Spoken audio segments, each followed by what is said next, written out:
Allahu akbar, Allahu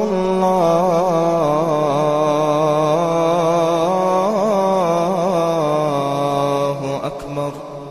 Elhamdülillahi vahdah ve salatu ve selamu ala men la nebiyye ba'dah ve alihi ve ashabihi aleyhim ecma'in ve men tebi'ahum bi ihsanin ila yevmiddin. Amma ba'd. Assalamu aleykum ve rahmetullahi ve berekatuh. Qadrlik aziz Müslüman qarindoshlar. Men Müslümanlarning chiqish yo'li nada degan bu temada dars so'zlab kelgan. Bunun 3-cü qismisi bugün cemaat meselesi hakkında buludu. Bu hakta sözlemekçe.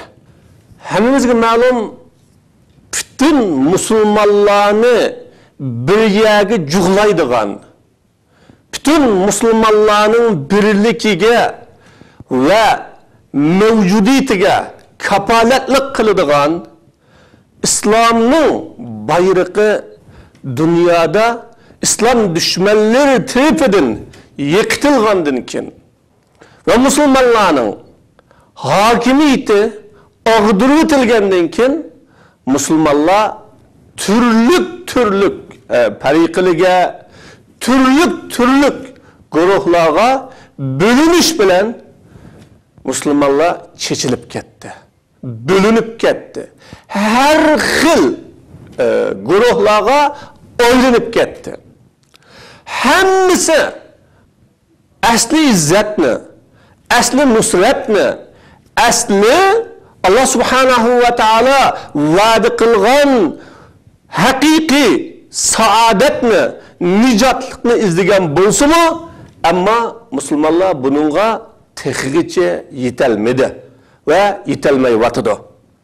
Buningdagi asosli omillar, muhim omillar iymon omilidan keyin jamoat omili, ya'ni birlik, inoqlik, hamkorlik omili. Men bugün ahmiyatul jamoa, jamoatning ahamiyati va muhimligi degan bu temani so'zlayman.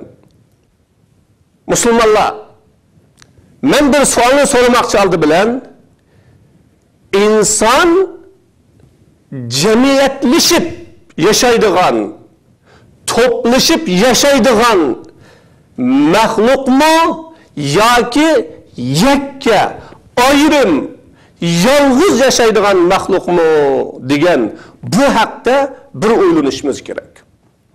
Bu savolga cemiyat şunaslar inson yaratilishida, dunyoga kelishida o topqa tava bo'lib yashaydigan, o jamoatga tava bo'lib yashaydigan bir maxluq. O dünyada yalğız yaşaydigan, ayrım yaşaydigan insanı tasavvur qilish mumkin emas. Hem insan yalğız qalganda g'irib buludu, yalğız qalganda tushkunlashidi, yalğız qalganda dünya onunğa azap buludu, yalğız qalganda o nurg'ulgan ümitlerini, arzularını amalga oshirishga ko'zi yetmaydi. Yalğız qalganda o hayotlikning ma'nosini, sirrini topolmaydi deb javob berishgan. To'g'ri? İnsan o'zining mana bu hayotda yashashi uchun ham topqa muhtoj. Top bilan yaşaydı. O her günü meyli yemek içmekide, meyli kiyim keçikide, meyli öy bisaatları da, meyli her kandak turmuşları da olsun, o onu mükemmelleştirdiğin, onun kemçilikini toluqlaydigan, yok tarafını hal qiladigan bir kişiye ya bir topqa muhtoj. Demek el-cema'a vel-ittihad tariq-u ma'aşil insan. Birlik, ittifaklık, cemaat bu insanın yaşaş yolu, turmuş yolu. Bu dünyada insan bunu yaşaydı. Undaqda inson ijtimoiy maxluq kishgan, islom bu insonni yetakligili, bu insonni to'g'ri yo'lga boshligili va bu insonning dunyodagi baxt, saodat, nijotligiga kafillik qilgili kelgan ekan, islomning ham o'zi ijtimoiy, ya'ni islom jamoat hayottirlik din. İslam cemaatlashishga tashabbus qiladigan din. İslam cemaatni o'zining asosiy tabiatlaridan birisi qilgan din, birodarlar. Shuning uchun Umar ibn Xattob radhiyallohu anhu la islama bi g'ayri jamaa degan.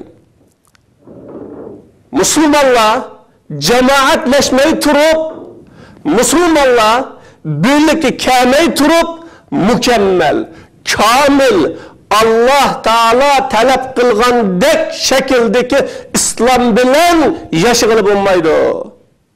Allahni rozi qiladigan islom bilan yashag'ili bo'lmaydi.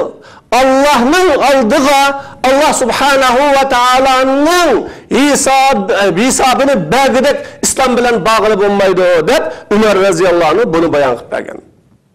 Çünkü İslam'ın ictimai tarafi, İslam devlet bilen, İslam cemaat bilen, İslam cemiyet bilen, İslam vatan bilen, İslam hakimiyet bilen, İslam ahlak bilen, İslam tüzüm bilen, İslam buludu. İnsan mana bunun bilen İslam, mana bunun bilen hakiki mükemmel bir insan buludu buradarlar. Şununla ulamalar el-cema'a eslun min usuluddin. İslam dinning yıldızlarından birisi degan. Bu haqda Huzayfa radhiyallohu anhu mundaq deydi: "Kana an-nasu yas'aluna Rasulallahi anil khayri ve kuntu as'aluhu anil sharri makhafata an yudrikani." فقلت يا رسول الله كنا في جاهلية وشر فجاءنا الله بهذا الخير فهل بعد هذا الخير من شر؟ قال نعم. قلت هل بعد ذلك الشر من خير؟ قال نعم وفيه دخن. قلت ما دخنه؟ قال قوم يهدون بغير هدي تعرف منهم وتنكر. قلت فهل بعد ذلك الخير من شر؟ قال نعم. دعاة على أبواب جهنم من أجابهم إليها قذفوه فيها. قلت يا رسول الله صفهم لنا. قال هم من جلدتنا ويتكلمون بألسنتنا. قلت فما تأمرني إن أدركتني ذلك؟ قال تلزم جماعة المسلمين وإمامهم. قلت فإن لم يكن لهم جماعة ولا إمام؟ قال فاعتزل تلك الفرق كلها ولو أن تعز بأصل شجرة حتى يدركك الموت وأنت على ذلك. رواه مسلم. من Huzayfa radhiyallohu anhu bu hadisda odamlar doim Rasululloh sallallohu alayhi vasallamdan yaxshi ish to'g'risida so'raydi. Allohga yaqinlashgili, yaxshi ishni qilgili, yaxshi ishga qiziqib shunidan so'raydi. Demak, inson doim yaxshilikka qiziqdi, birodarlar. Yaxshilikka intiladi va yaxshilikni izlaydi. Nima uchun? Uni qilish uchun. Nima uchun? Uning bilan zillatlanish uchun. Nima uchun? Uni o'zi hayotida tatbiqlash uchun. Huzayfa radhiyallohu anhu odamlardan boshqacha bir shaklda men payg'ambar alayhisolatu vasallamdan doim yomonlikdan so'raydim deydi. Mushu yomonlik meni bir tepuvamisa, men yomonlikka tushib qolsam deb yomonlikdan so'raydim. Chunki yomonlik qilmagan, yomonlik bilan shug'ullanmagan inson u yaxshilik qilgan inson bo'ladi. Dedim ki ya Resulallah biz cahiliyette idik, yamanlıkta idik. Allah bizge bu yaxşılıkni hep keldi. Mana bu yaxşılıktan kin yana bir yamanlık kelemdi. Yeni yamanlık kelemdi desem Peygamber aleyhissalatu vesselam şunda keldi dedi. Ben dedim ana o yomonlikdan keyin yaxshilik bo'lamdi desam, payg'ambar alayhisolatu vasallam shundoq yaxshilik bo'ladi. Uningda azroq ta'siri bo'ladi. Yomonlikning ta'siri bu holatida, buzuqligi bu holatida bo'ladi degandikin, men payg'ambarimga uning buzuqligi nima desam, payg'ambar alayhisolatu vasallam mening yo'lamning g'ayri bilan yetaklaydigan bir kishilar keladi. Sen uning ba'zi ishlarini to'g'ri qildi deb e'tirof qilasan va ba'zi ishlarni xato inkor qilasan dedi. Mana bu shunchalik. Ammo umuman to'g'ri, umuman yaxshi bir qism ishlarni sen inkor qilasan va sen uni xatolashib ketdi deb tursan deydi. Men shuningdan keyin shu yaxshilikdan keyin yomonlik bormi desam, payg'ambar alayhisolatu vasallam jahannamning eshiklariga chaqiradigan kishilar bor. Davomli jahannamning eshiklariga chaqirib turadi. Ularning da'vatiga ijobat qilgan, ularning chaqirig'iga ma'qul degan kishilarni ular uni tashlaydi. Ya'ni ularning da'vatini payg'ambar alayhisolam jahannamdir birodarlar. Batilga, xatoga chaqirg'uvchi insonni shu hamon jahannamga tashlamasimi? Shu hamon jahannamga cho'g'izmasimi? Ammo u jahannamga boradi. Jahannamga oqibat abbarganlik uchun payg'ambar alayhisolatu vasallam shu hamon uni u jahannamga tashladi deb Rasululloh bu yerda bayon qildi. Men dedim, ya Rasululloh, ularni menga bir sifatlab bersang degan chig'imda payg'ambar alayhisolatu vasallam ular bizning terimizdan dedi. Bizning tilimizni so'zlaydi. Men dedim, agar meni shunda bir zaman, shunda bir vaqt tip qolsa, shunda bir chaqqa kelib qolsam, qanday qilishga buyursan sen? Degan chaqda payg'ambar alayhisolatu vasallam talzamu jama'atal muslimina va imamahum dedi. Musulmonlarning jamoatini lozim tutqin va ularning imomini lozim tutqin dedi. Demak, jahonni fitna bosgan chaqda, umuman fitna bilan to'shab ketgan chaqda musulmonlar kim bilan yashash kerak? Jamoat bilan yashash kerak. Kim bilan yashash kerak? Musulmonlarning to'pi bilan yashash kerak. Kim bilan yashash kerak?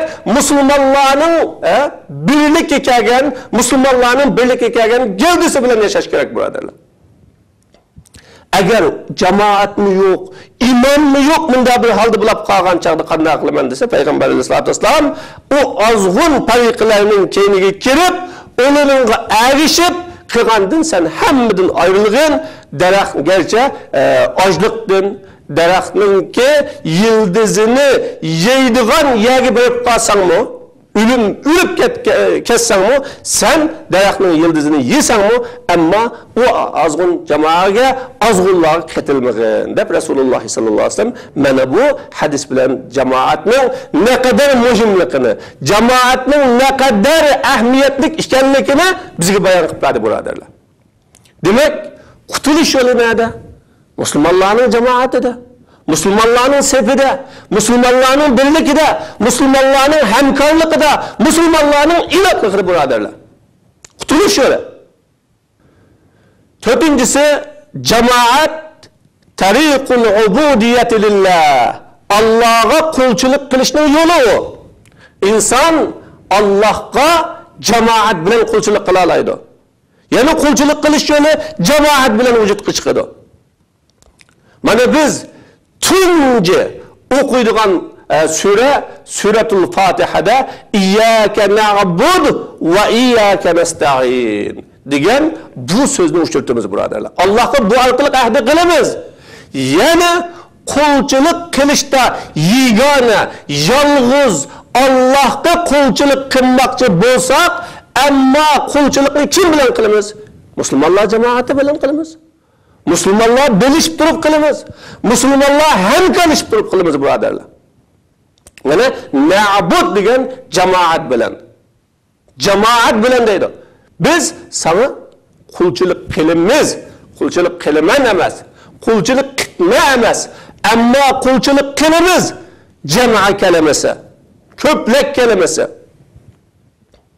Mana bu Allah subhanahu wa ta'ala bizga bu oyatda jamoatning muhimligini, ibadette hem cemaat kerakligini çoğun Müslümanlar cemaat bilen yaşagan çağıda ve Müslümanların topu bilen yaşagan çağıda Müslümanların gevdesi bilen yaşagan çağıda onundan keyin Müslümanlar Allah'a hakiki kulçuluk kılalaydıganlıkını bizge bayan kıpları buradarlar.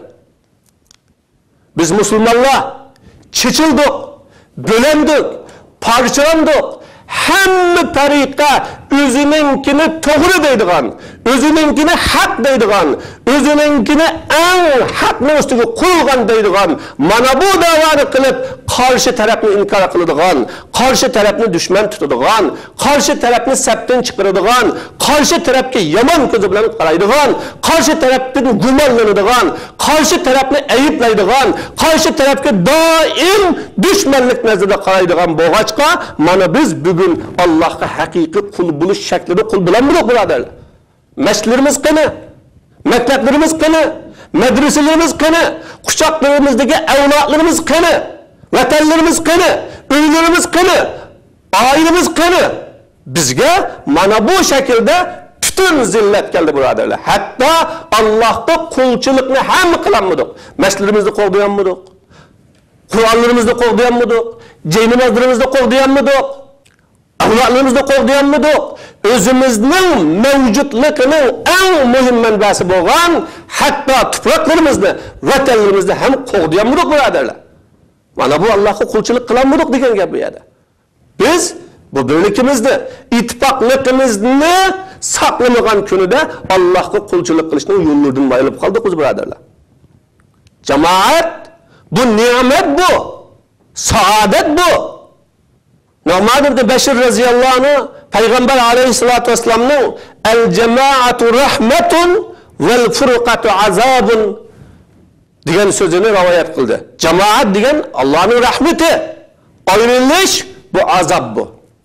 Meyli kıyamet günlük azap olsun, meyli bugünkü dünyadaki azap olsun, Müslümanlar bölünmüş, parçalamış, bu azap bu. Bu zillet bu. Bizim ustazımız Abdülkadir Damullan Müslümanların hayırlıkı nereden keledi o? Diyen sualga iki kelimeyle cevap vergen.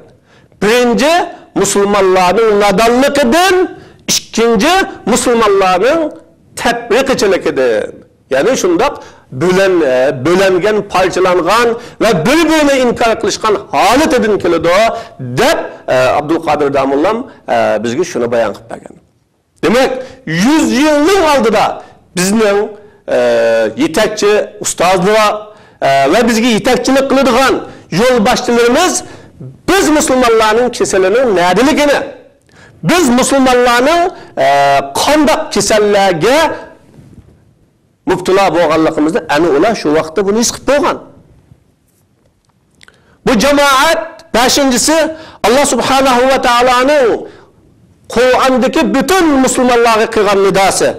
Allah ve'tasimu bihablillahi cemi'an ve la teferraku vezkuru ni'metallahi aleykum iz kuntum a'da'an fe'allafe beyne kulubikum fasbahtum bi ni'metihi ihwana ve kuntum ala şabba hufratin minen nar fe'enqazakum minha kezalike yubeyyinullahu lekum ayatihi leallekum ta'qilun.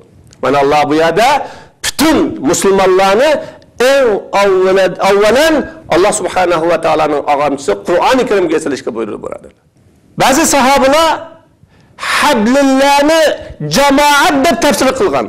Müslümanların birliki, Müslümanların ittifakı bunun için mesela sizler birlikte parçalamağla, birlikte bilenmağla, birlikte sizler bilmağla deb Allah hitap kılgan.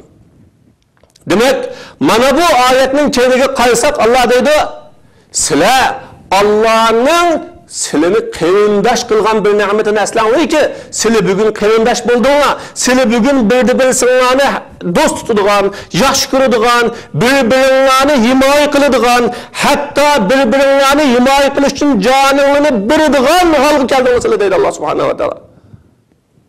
Oylanmayı ki sizler onun aldığı düşmanıydın lan. Kabile yurt yurtqa, mahalle mahallege karşı turduğun, düşman tutadigan, hujum qiladigan mana mushunda holatda edinglar. Fan qazakum minha. Alloh taolo bu oyatda tasvirlab kofirlarning, mushriklarning bu holatini sizlar yiqilib ketgili qo'pqan bir cho'nqur ozganlikning levi deydinglar. Alloh sizlarni bundan qutqazdi dedi. Demak, sizlar tugishab ketgili qo'pqan. O'zinglarni yo'q qilib, birsi-birsilarni inkor qilib, birsi-birsilarga hujum qilib, birsi-birsilarni zarba berib, sizlar yo'qab ketgili qo'pqan. Tugab ketgili qo'pqan, siyosiy jihatdan tugab ketgili qo'pqan va sizlarning mavjudiyatini tugab ketgili qo'pqan. Alloh sizlarni bu yo'qolashdan, bu zillatdan, bu xo'rliqdan, bu dunyo sahnasidan o'zinglarning nomining o'chab ketishidan iborat ig'ir oqibatdan Alloh sizlarni iymonda haqqi qarindosh qilish bilan birlashtirdi-da, bu birlik bilan sizlar undan saqlanib qoldinglar deb Alloh subhanahu va taolo mana bizga bu oyat bilan xabar qilyapti, birodarlar. Demak, bu birlik yana Alloh subhanahu va taoloning nidosi. Jamoat dushmanning achchig'ini keltiradigan, dushmanni norozi qiladigan, dushmanga ziyon soladigan yo'lning eng muhimlaridan birisi birodarlar. Chunki dushmanlar bunda bir shuari bor. Farriq tasud. Doim kimni sen yengmoqchi bo'lsang, qaysi bir millatni, qaysi bir davlatni, qaysi bir xalqni yo qaysi bir dinni sen yo'qotmoqchi bo'lsang, oldi bilan ularni bo'lib etkinsan dedi. Parçalayotgansan ularni deydi. Pariqiga ayirib etgansan. Ana shu vaqtda ularni boshqara olaysan. Shu vaqtda ularni kontrol qila olaysan.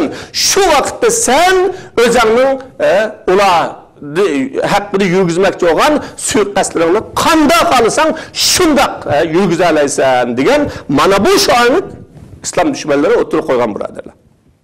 Demak, biz düşmanımızdan qisas alaylı, düşmanımızı yo'qotayli, düşmanımizga zarba berayli, düşmanımızdan qutulayli, düşmanımızdan qanday qilib qutulamiz deyishdan burun eng oldi bilan düşmanning planlaridan qanday qilib qutulamiz? Düşmanning suiqastlaridan qanday qutulamiz? Düşmanning zarbalaridan qanday qutulamiz? Mana buning yo'li bo'linish emas, birlashish. Buning yo'li ittifoqlashish, buning yo'li hamkorlashish, buning yo'li bir jamoa va bir saf bo'lish birodarlar.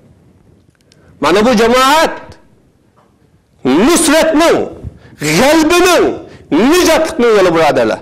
Allah subhanahu va taolo va la tanaza'u fatabshalu va tazhaba rihukum. Ey musulmonlar, sizlar bunday jangi jidal qilmanglar deydi. Talash tortishmanglar deydi. Bir-biringlar bilan inkor qilishmanglar. O haq, bu batil, o degan palonchi, bu fukunchi, o degan dinning sirtida, bu degan bunda talash tortishmanglar. Fatabshalu, mag'lub bo'lishlar deydi Alloh. Kirgan yo'linglardan oyoqqa chiqolmaysizlar. Qilgan da'voyinglarni o'ttirg'i chiqolmaysizlar. Va tazhabarihukum, izzatinglar, kuchinglar, shavqinglar, ta'siringlar, nufuzinglar yo'qoladi deb Alloh subhanahu va taolo bu yerda bayon qilib berdi. Demak, qachon musulmonlar talash tortishga tushdi, qachon musulmonlar parchalandi, nüfuz yo'qlaydi. Biz o'zimizning ahvoliga bir qarayli. Uyg'ur musulmonlari vatanda bo'linishda, parchalanishda uni bir fariqiga, buni bir fariqiga, uni bir jamoatga, buni bir jamoatga, har xil jamoatlarga chiqirib inkor qiladigan, ayiblaydigan, dushman tutadigan va ularni yomon ko'zimizda qaraydigan holga yetdik birodarlar. Ama bugün İslam'ın düşmanları hemmini yo'qotdi. Hemmini zarba berdi. İslam düşmanları hiç birisini koymadı. Demek düşmanlar yeydiken, birden yeydiken. Ama hemmini yeydiken. Bizler yeydikenmiz, hemmimiz yeydikenmiz.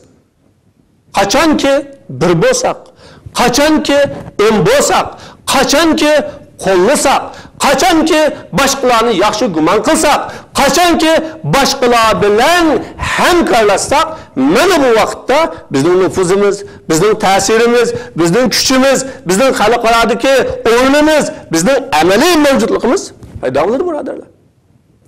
Endi biz birlik shu qadar muhimkan, jamoat shu qadar muhimkan, zodim birlashmasak bo'lmaydi ekan, nimaga bo'lishimiz, qanday bo'lishimiz degan mana bu haqqa deymanki, birlashish ikki xil shaklda bo'ladi, birodarlar. Birinchisi prinsip ustida birlashimiz, prinsip asosida birlashimiz. Mana dunyoda islom jamoat ustiga qurildi. To'g'ri. Ammo islom jamoat ustiga qurilib, ular qanday birlasha oladi, qanday jug'lisha oladi? Dunyoning hamma yerdagi musulmonlar qanday birlik, qanday jamoat, qanday shakllantira oladi desa, dunyoning hamma yerdagi musulmonlar Allohning kitobi Qur'on, Rasululloh sallallohu alayhi vasallamning sunnati, hadisdan iborat bu manhajga bo'lishdi, birodarlar. Bu manhajning ichidagi asosiy prinsiplarga bo'lishdi. Masalan, Allah'a ishonish, Allah'ning payg'ambarlariga ishonish, Allah'ning kitoblariga ishonish, Allah'ning malaikalarga ishonish, qiyomat kuniga ishonish, o'lgandan keyin tirilishga ishonish. Uningdan boshqa islomning asli axloqlari bor. Masalan, zina harom, o'g'irlik harom, qiyma harom deganiga o'xshash islomning bütün musulmonlar ta Rasululloh sallallohu alayhi vasallamdan boshlab bugungi kunga qadar hech bir islomga tabi bo'lgan jamoat inkor qilmaydigan, hech bir islomga tabi bo'lgan jamoat ixtiloflashmagan islomning asosiy prinsiplariga jo'g'ilishimiz va shuning ustida hamkorlashimiz, birodarlar. Ikkinchisi hamkorlashning yo'li siyosiy jihatdan hamkorlashish. İmamdan birini saylab, ma'lum İslam'ın bir taraflarını, birisimiz cihadi tarafını, birisimiz ilmi tarafını, birisimiz iktisadi tarafını, yeni bir taraf onunki davet tarafını, mana şunun qo'shgan bu cemaatler İslam'ın bir tarafını o'ttirg'i chiqarish va uni ummatga tunishtirish maqsadida garchi jamoatlar ko'p bo'lib ketsa-mu, garchi jamoatlar bir necha tabiqaga bo'linib ketsa-mu, ammo umumiy prinsipda birlashgan holda mavjud bo'lib turadigan shaklda bo'lishimiz, birodarlar. Biz hammani qilib bo'lmaymiz. Musulmonlar o'rtaq hammani qilib bo'lmaydi. Hammasi ham bir yerda yashab bo'lmaydi. Hammasi ham bir yurtga kelib bo'lmaydi. O dunyoning hamma yerida yashaydi. Hamma yerda vazifa ijro qiladi. Hamma yerda Allohga qo'lchilik qiladi. Islomning prinsipi, islomning asli masalalarida hammasi bir-birini yaxshi ko'rgan, bir-birini do'st tutgan, bir-birining g'aybetini qilmagan, bir-birini inkor qilmagan, bir-birini din davosidan tashqariga chiqarmagan holatida hammasi yig'ilgan bir jamoat asosida o islomni oliy qiladi, birodarlar.